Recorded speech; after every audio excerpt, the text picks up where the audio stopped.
হাসরের ময়দানে আল্লাহ তাআলা যখন ফেরেশতাদের মাধ্যমে আগুনের শিকল দিয়ে টেনে জাহান্নামকে হাসরের মাঠে এনে দাঁড় করাবে, মনে করেন এখানে আইনা রাখবে, আমরা সবাই তাকাবো, এরকম হাসরের মাঠে যখন জাহান্নামকে আনা হবে, এই জাহান্নামের দিকে এক নজর তাকাইয়া হাসরের ময়দানের সমস্ত নাফরমান পাপী বেঈমান আবারও বলবে আল্লাহর কাছে, রব্বানা আখিরনা ইলা আজালিন করিব, আল্লাহ একটু সময়ের জন্য দুনিয়াটা আবার ফেরত দেন, হায়াত আবার ফেরত, সময়গুলো আরেকবার দেন, আরেকটু সময় দেন,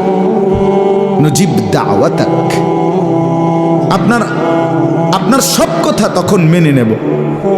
ওয়ানাত্তাবিউর রুসুল, আপনার রসুলদের আনুগত্য করব। আল্লাহ বলবেন না, না বান্দা, এখান থেকে কাউকে আর ফেরত দেওয়া